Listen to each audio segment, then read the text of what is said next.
market. That is this other half of the market, which is not connected. This one, the drains are not connected to this other drain. So these drains here, as you can see, we are decluttering it. We're trying to remove the blockage that is there. Once that blockage is removed, water from this end will now be able to pass through the perimeter of the market and then make its way to the 𝒂𝒂𝒂𝒂 culvert and exit to the main one, the main drain. But the problem here is, this used to be a main road before. And because it was a main road, what was happening is they had the drains on one side of the road and drains on the other side of the road. This side of the road, the drains that are on this side of the road, were supposed to be connected to the other drains that go around the Gunjur highway from Brikama Central. But what happened is, subsequent years of reconstruction of those roads, they blocked the drainage. They didn't do any culvert to enable the water to pass from the market to the central canals or the central drains that we have from Brikama. As a result, this side of the market now is basically unconnected to any main drain. So the last 2 years we had to depend on septic tanks. We've been hiring septic tanks to drain the waters that are usually flowed here. This time around, what we want to do is to make sure now that the market is connected to the drains going out of the market, is to connect this side to this side. So now they are now unblocking this drain, the main drain from this side of the road. Once they get to this very point, they will do the connection between the two sides. So hopefully that might start tomorrow and it will end on maybe Thursday. But hopefully by Saturday, our hope is that once it rains on Saturday, this side and this side will be connected and water will be able to make its way around the market and exit through the culvert that we have around the GTSC and then makes its way to the new culvert that we constructed on the 𝒂𝒂𝒂𝒂 highway and then to the 𝒂𝒂𝒂𝒂𝒂 canals and out of the central Brikama. Now, this is very, very important because this end is literally one half of the problem areas or the most challenging areas we have in this market. That is this the central market most end. That is this end. It usually is inundated with water, and this water will be stagnant there, and people will not even be able to pray during the rainy season. But over the last 2 years, we've been using septic tanks to drain the water that usually flows there. But we've been doing our own studies. We've done the studies for 2 years, and this year we are able to find the solution. So what we need to do is, after this one, we have only one more area, which is the Taylor's area next to the fish market. That is where we will want to also attack and then try to get that also connected to the main drain, and then all the waters will be able to leave the market safely. What we need to do next year is to connect this other section to the same culvert that we've done at that end. So that now, instead of having only or depending on only one exit from the market, we will have 2 exits, this one and that one. And that will make the flow of water very, very easy for us. At the moment, when it rains heavily, you go to the main drains on the other side, you will see the velocity of the water is very, very high. That's because the whole market is dependent on one exit. And that is the only exit, unfortunately, that has been left to us by the NRA and the road constructors. They did all the roads around this market, but they decided to leave only one culvert. And that is the only culvert the whole market is dependent on. And that is more or less the only culvert that is connecting one side of Brikama from the other side. And that is very sad because we should have at least 3 or 4 should be in this area to enable the water to flow. But that is not happening. So next year too, we are going to do at the second part of the second culvert, connecting this other side of the market out of the market, and that will connect to the drainage, the culvert that we've done this year, and you will see all the waters will be able to go safely. Now, the thing is, this is like a pilot scheme because Brikama Central is the busiest market we have in the region, and that's why we said this year we're going to do something about this problem. This perennial problem we inherited here, we are going to make sure we address it. Now, I think 50% of it, we will be able to address that this year, but we still have another 50% to go. And hopefully next year, we'll be able to add another 25 to that. That will make it 75. And then hopefully, it should all be able to, we should gradually get to 100%. And then flooding and drainage water issue around our market and or central Brikama would be addressed. But it's doing and this is something I need to tell the people. The reason why we attacked markets, because this is where more people converge on a daily basis. Now, to do the drainage for the whole of Brikama and that of the whole of West Coast will cost billions. Councils don't have that kind of money.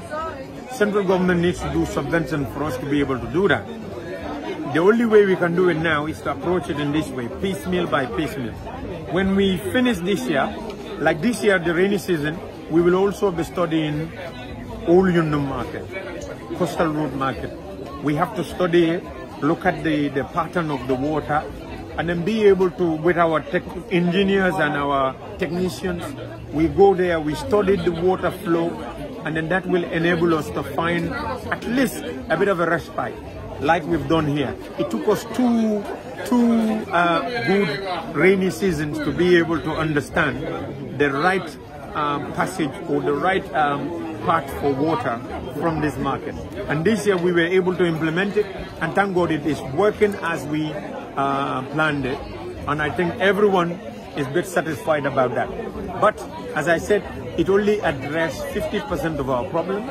We still have another 50% to go. And hopefully next year we will add 25% to that, makes it 75. That would ease the pressure or the challenge a lot more for people coming into the market. Well, that is very commendable. But again, further, this need for the country to be mainly focusing on Brikama. But during your deliberations, I heard something. You mentioned something like Coastal Road. Coastal Road, yes. I think no, these are our biggest markets. Brikama is #1. Second is Coastal Road. Third is Tanje, and then you have Lameng, and we have all the other markets. So we have a lot of markets that we are targeted, but we have to start somewhere. We cannot start everywhere.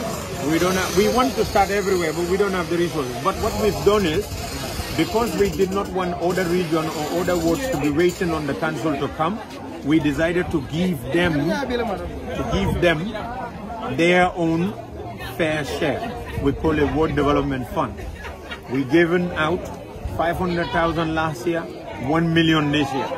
Our preferred option would be to give each region at least 5 million, 10 million. That's why a region like this, we need about 100 million to 200 million dollars of subvention from central government. If we get that, each of our region would at least get 10 million, 5 million. We wouldn't be waiting on the council. Council will be busy everywhere. But as you can see, everywhere people are busy doing something. In Gunjur, they're talking about fencing, women gardens, boreholes. In Sintet, they're doing a bridge, footpath. In other places, they're doing a whole lot of works are going on everywhere. Everybody is getting their fair share. What is happening is, the council as a council is giving priority to its busiest markets. And Brikama is the #1. That's why we are not talking about the whole of Brikama, because we know we don't have the money for all of Brikama. But our market, this is where we receive thousands of visitors on a daily basis. Thousands and thousands and thousands of people are visiting us here. And we have thousands and thousands of vendors that are selling in this market. Temporary canteens alone in this market goes up to 2,000 plus. So this is a very big market. So as a result of that, we need to try and make the people's experience of this market uplifted a little bit. And that's exactly what we are doing. And one way of changing that experience is to make sure that the ears, when they come in here, they have to take off their shoes and then unfold their sleeves and other things. This year we want them to be able to see a bit of a difference, and hopefully next year this will be addressed. After here, then we can start going to the next busiest one, which is Coastal Road. From there we attack another one. But if you tell us, because you have not started Coastal Road, you cannot start Brikama, when are we going to start anything? Because if we start Coastal Road, people in Brikama are also going to say, what is wrong with these people? Our busiest market, they have abandoned that one, and now they are wasting their time on a second busiest or the less busier one. So you cannot, development has to start somewhere. You cannot say because I do not have it, the other person cannot have it. We have to change that mentality, move that mentality of our heads. What we need to do is, at least we're starting somewhere. It needs to start somewhere. Once it works here, we then take that that knowledge, that experience, that skill that we have from implementing here to somewhere else and make it work there. You know what I mean? In 𝒂𝒄𝒏, they are working on the market. They're doing very well with the toilets and everything. That is coming from their World Development Fund. So everywhere is getting something that they are doing. And that can only happen when you have a proactive council that is putting the people's interests first. But we have to start somewhere. Even counting starts from 1. It doesn't start from 2, 3. It starts from 1, 2, 3. So we have to start from Brikama, then we move. And one good reason why we have to start at Brikama, it is our capital. If you come to the capital of this region and that one is a lot more backwarded, you can think of everywhere else will be a lot more backwarded. So we need this place to be more developed, and then other people catch the flow.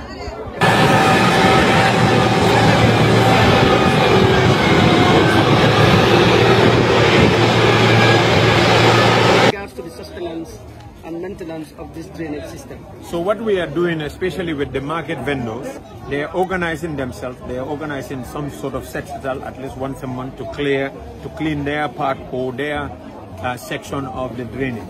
That's what the guys at Nyambi Johnson have offered to do, and they've started it and they're continuing to do that. They said every month they will do one. But we as a council ourselves also take it upon ourselves that to make sure we continuously clean these drains. You go to Rwanda, some of our councillors went there.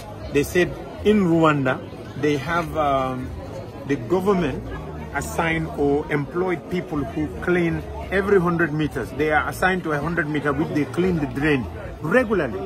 We cannot sit and say, oh, people, they dump the waste into the dustbin, the drains, and because of that we're going to let it go like that. No, that's what happened over the years. And then what happened is, as you can see, we are now trying to remove those dirt and a lot of things that have been accumulating for years and years, and we are trying to clean all of that. That's because it's not been happening on a regular basis. What needs to happen is the council has to take it as its obligation, its duty, number 1 core priority, to make sure not only does it provide drains, but it regularly cleans those drains, especially in the rainy season. We cannot run away from that. We cannot find excuses. We shouldn't find excuses.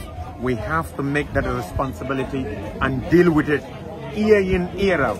Create a budget for it, deal with it. Because if the water doesn't flow, it will. If it doesn't flow, it will flood. And when it floods, it causes crisis for our people. So to avoid that, we need to make sure it becomes this part of our mental thinking that we need to make sure that we are able, we clean the drains not only once in the rainy season, but every month. So the people we hired, next month we will get them to go back on the drains. Anywhere we find blockages, they remove it throughout the rainy season to make sure our drains are not blocked during this rainy season. Once we do that, it is sustainable. But you cannot achieve sustainability by saying that everybody needs to change their attitude. It's not going to happen overnight. The Gambians will always find somewhere to dump. Until everywhere is, like Dr. Caesar will say, when we tile 𝒂𝒄𝒏, everywhere is, until probably when everywhere is tiled, then people themselves will be discouraged from doing it. You know what I mean? Because it would have been that. But until then, you know, people would. We expect them to spit, we expect them to dump and everything.